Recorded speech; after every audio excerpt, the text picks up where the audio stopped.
All right, hello, internship students. Welcome to Module 4. I apologize for not being here in Module 3, but I'm back and I'm going to give you a little bit of a rundown on what is happening in Module 4.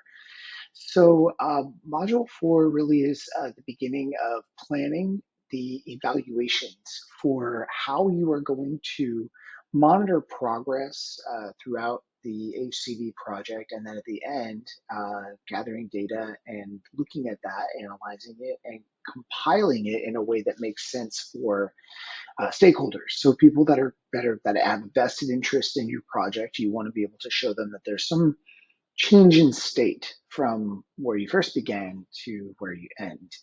And how you gather data and how you display that data is going to be entirely up to you. But there has to be some form of evaluation, meaning you have to evaluate the quality of what you are building, what you are implementing, what you are doing. And that can be in a multitude of ways. If you need ideas on that, please jump into the readings. There's lots of different ideas. So Monday and Tuesday, so today, tomorrow, you're going to watch the module video, read the materials, and get started on the HCV work. Now, I will just remind everybody that this is a 400 level class, so you are going to need a significant amount of time and dedication to the reading.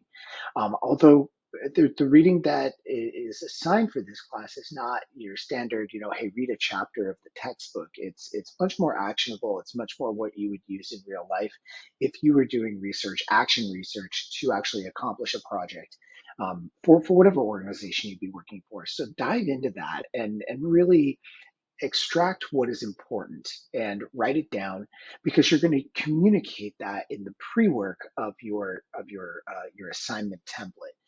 So work on that, and then I would engage with my internship activities for the remainder of the days of the modules, so all the way up until the weekend. And then on Saturday and Sunday, you'll finalize that HCD work and complete your Yellow Day posts. And then make sure that you are also adding to those secondary ed studies program outcome pieces, that big template with a big table in it. Make sure that you're filling all that out as well, and those responses need to be robust, so that not just short and sweet, but they should be substantive. So this is where you'll see the message. Again, if you want a breakdown of these assignments and you want a more extended introduction, just click arrow over on the slide. You'll see Dr. Amy Marcos from a previous semester, and she really goes into detail. This particular YouTube video that she created is about 30 something minutes long, but she also has good timestamps right here, and this is just very helpful for those of you that want a little bit more information. But for those of you that don't need it, that's fine as well. Here are your activities. Here are the point values. These are articulated on the course schedule, and you can find these in a multitude of places in Canvas as well. Moving on, let's talk about your assignments. So the first thing that you're going to do for your HCD assignment is monitor and evaluate. So you need to go back and you need to look at your target populations. You need to look at your goals for the HCD assignment, and you need to try and figure out, okay, how am I going to evaluate this? Am I going to do a survey? Am I going to do a test of some kind? Is it going to be project-based or problem-based? Really, you have to kind of discover what assessment method or combination of assessment methods are going to be best for you, and then how you're going to collect that data and what data you want to display. So this is high level research. I mean, this is good stuff. For those of you that have never engaged in deep research before, this is maybe your first opportunity with it. Get very familiar with some of these methodologies, because when you go into graduate school or when you get into an organization and you're expected to do research, this is the kind of quality that we would expect, or that they will expect. Remember, everything needs to be in APA format, APA 7. I am seeing on the pre-work a trend towards just listing the readings. That is not correct. Make sure that you're not only articulating which reading you took something from, but what you took from it. Make sure to quote it, make sure to paraphrase it, and make sure that you go into APA formatting documentation guidelines and figure out how to write the reference for it. That is a part of this.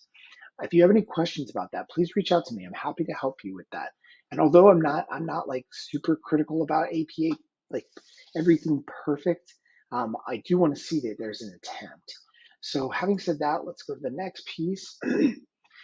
This is your yellow dig conversations. Again, keep those up. And then, of course, your timesheet. Another trend that I'm seeing with timesheets is just the entering of hours, where it says HCD activities and internship activities. That is where the summaries of your activities need to go. So you need to actually go in there and type up, what did you do? What outcome did you see? How did your learning apply in this situation? So they should be verbose. They should be enough for me to understand what you're actually doing and not just the hour totals. If I've sent you back an assignment, it's because I'd like for you to reattempt it. Please reattempt it and resubmit it no later than Wednesday. All right. So again, if you have any questions whatsoever during this module, please make an appointment to speak with me. Reach out on Slack. Remember, email. I have about a 24-hour turnaround. I think I've been pretty good about that, but if you want to get a hold of me quicker, reach out on Slack. Thank you all. You're all doing great. Keep up the good work.